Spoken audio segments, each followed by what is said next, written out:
नमस्कार दोस्तों, स्वागत है आपका जीएस सिविल अड्डा पर। और आज हम पढ़ रहे थे आधुनिक भारत का इतिहास। आधुनिक भारत के इतिहास के अंतर्गत हम लोग तीसरे अध्याय पर चल रहे हैं और जिसका नाम है भारत में नवीन राज्यों का उदय। और नवीन राज्यों के उदय के क्रम में भी हम लोग सिख धर्म के बारे में पढ़ रहे थे, मतलब सिख राज्य के बारे में पढ़ रहे थे। तो अभी फ़िलहाल हमने सिखों के 10 धर्म गुरुओं के बारे में जानकारी ली थी। और सिख गुरु कौन कौन थे?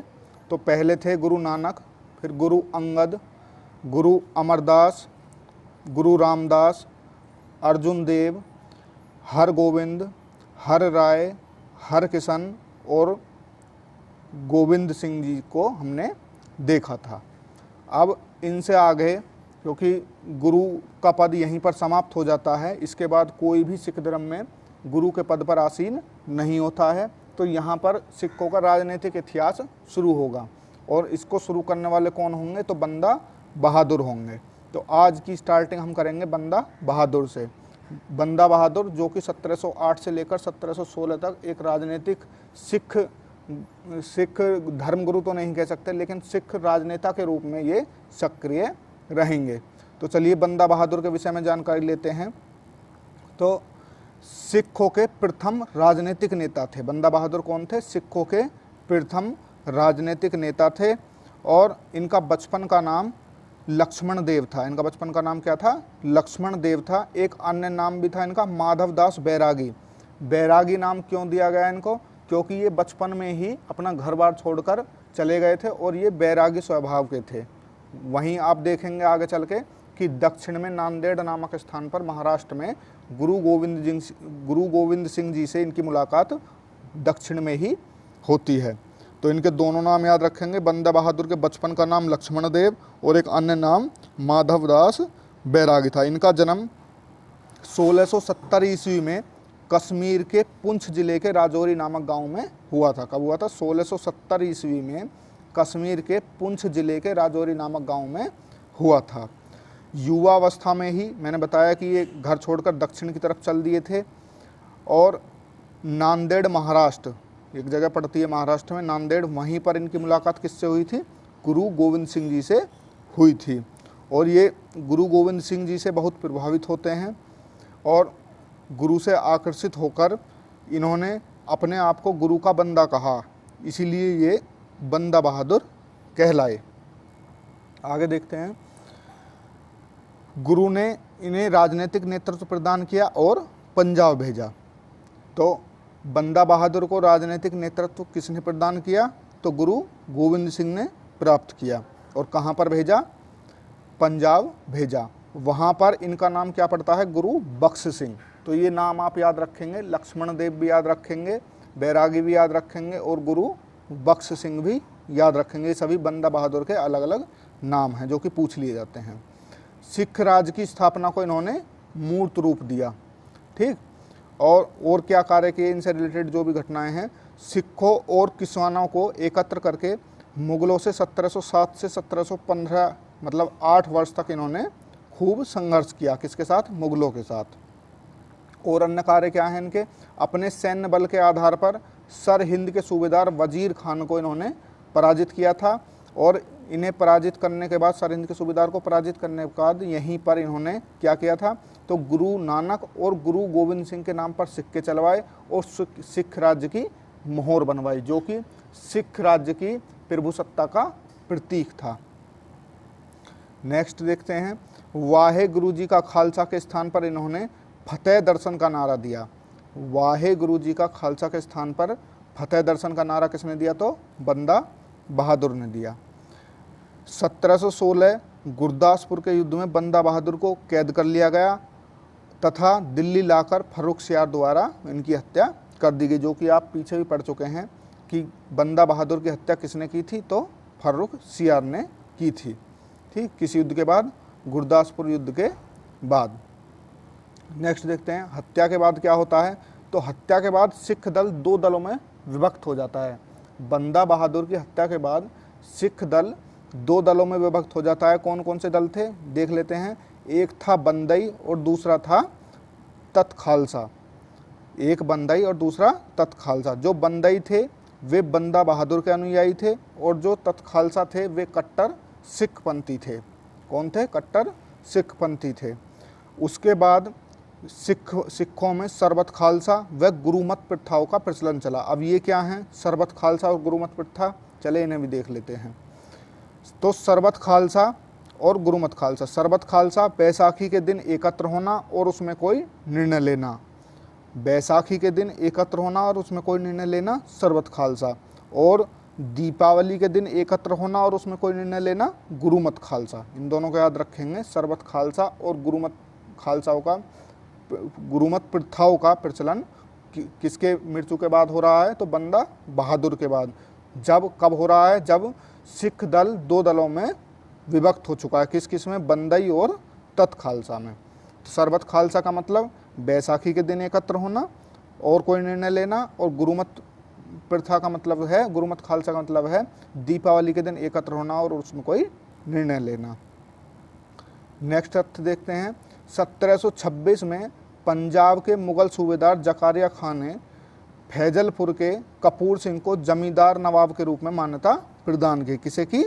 कपूर सिंह को। ठीक। और 1748 में पृथक जत्थों को पुनः संगठित कर इन्होंने दल खालसा की स्थापना की। जत्थों को पुनः संगठित किसने किया है 1748 में? तो कपूर सिंह ने। कपूर सिंह को जमींदार के रूप में मान्यता किसने दी है? तो पंजाब के मुगल सूबेदार जकारिया खान ने। नेक्स्ट देखते हैं। कपूर सिंह के बाद जस्सा सिंह अहलूवालिया के पास नेतृत्व जाता है। कपूर सिंह के बाद किसके पास जाता है? जस्सा सिंह अहलूवालिया के पास नेतृत्व पंजाब का चला जाता है। 1753 में इन्होंने दल खालसा संगठन द्वारा राखी प्रथा का प्रचलन चलाया। इसका राखी प्रथा का प्रचलन किसने चलाया? तो दल खालसा संगठन ने। कब चलाया? 1753 में चलाया। अब ये देख लेते हैं कि ये राखी प्रथा क्या होती है। तो मराठों के चौथ के समान ये एक प्रथा थी, जो कि कृषि उपज का 1/5वां भाग गांव की सुरक्षा के रूप में लिया जाता था। और इनसे रिलेटेड तथ्य देखते हैं। 1764 में पंजाब से अफगान आक्रमणकारियों के प्रभाव को समाप्त करने के लिए देग, तेग व फतेह मुद्रा लेख युक्त चांदी के सिक्कों का प्रचलन कराया गया। कब कराया गया? 1764 में। देग, तेग व फतेह, इनके नाम याद रखेंगे, पूछ लेते हैं। देग, तेग व फतेह क्या हैं? तो ये मुद्रा लेख युक्त चांदी के सिक्के हैं। नेक्स्ट देखते हैं। 1763 से 1773 तक। कब? 1763 से 1773 तक जस्सा सिंह के नेतृत्व में, किसके नेतृत्व में? जस्सा सिंह के नेतृत्व में दल खालसा 12 स्वतंत्र मिसलों में बंट जाता है। मतलब कि 12 स्वतंत्र मिसलों में विभाजित हो जाता है। किसके नेतृत्व में होता है? जस्सा सिंह के नेतृत्व में। सीधा क्वेश्चन पूछा जाता है कि दल खालसा 12 स्वतंत्र मिसलों में किसके नेतृत्व में विभाजित हुआ था? तो जस्सा सिंह के नेतृत्व में विभाजित हुआ था। अब 12 मिसलों की बात हो रही है, तो इन 12 मिसलों को देख लेते हैं। इनके प्रमुख नेता कौन थे और इनके क्षेत्र क्या थे। ठीक। तो पहले तो भंगी मिसल, इसके प्रमुख नेता थे या स्थापनाकर्ता कह लीजिए छज्जा सिंह। इसके स्थापनाकर्ता कौन थे? छज्जा सिंह थे। और इसके अन्य नेता भन्ना सिंह और हरि सिंह थे। तो छज्जा सिंह, भन्ना सिंह और हरि सिंह ये भंगी मिसल से संबंधित हैं। और इनका प्रमुख क्षेत्र अमृतसर, रावलपिंडी और मुल्तान है। दूसरा है अहलूवालिया, इसके स्थापनाकर्ता जस्सा सिंह और इसका प्रमुख क्षेत्र कपूरथला है। तीसरा मिसल है रामगढ़िया, इसके प्रमुख नेता हैं नंद सिंह संघानिया, जस्सा सिंह और रामगढ़िया। इसके प्रमुख क्षेत्र हैं बटाला, दीनानगर, जालंधर और दोआब। चौथा है नकई, इसके प्रमुख नेता हैं हरि सिंह।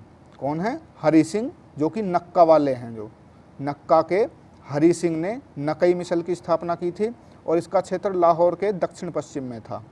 कन्हैया मिसल, कन्हैया मिसल की स्थापना कान्हा कक्ष के जय सिंह ने की थी और इसका क्षेत्र गुरदासपुर, बटाला, दीनानगर, जो कि, और ये जो मिसल था ये रामगढ़िया मिसल से मिला जुला था। छठा मिसल देखते हैं। तो छठा मिसल था उल्लेवालिया। कौन था? उल्लेवालिया। इसके प्रमुख नेता या स्थापनाकर्ता थे गुलाब सिंह व तारा सिंह और इसका प्रमुख क्षेत्र रावी तथा सतलज के उत्तर दक्षिण के इलाके थे। सातवां है निशान वालिया, तो संगत सिंह और मोहर सिंह इसके प्रमुख नेता थे और इसका प्रमुख क्षेत्र अंबाला तथा सतलज के दक्षिण व दक्षिण पूर्व के इलाके में था।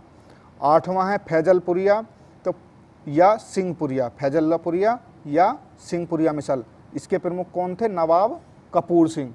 नवाब कपूर सिंह, इनका प्रमुख क्षेत्र था जालंधर और अमृतसर।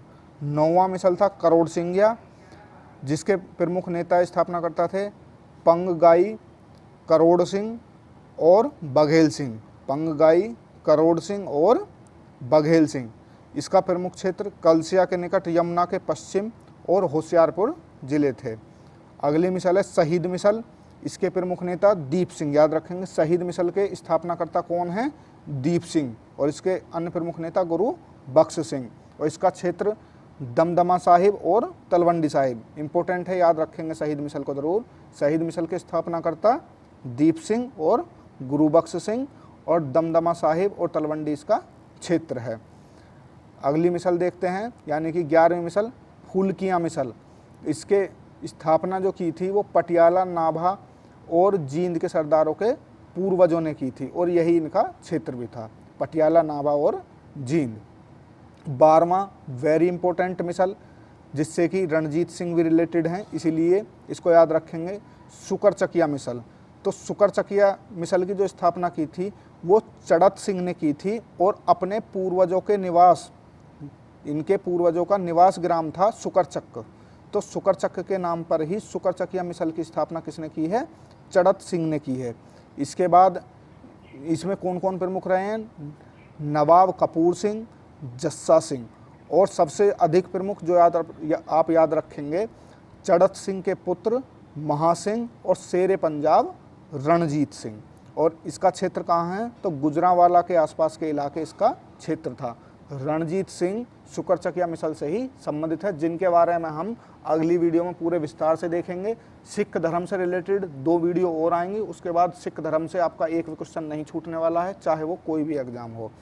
तो इस वीडियो में केवल इतना ही। वीडियो अच्छी लगी है तो लाइक करें, सब्सक्राइब करें, चैनल को सपोर्ट करें। धन्यवाद, नमस्कार।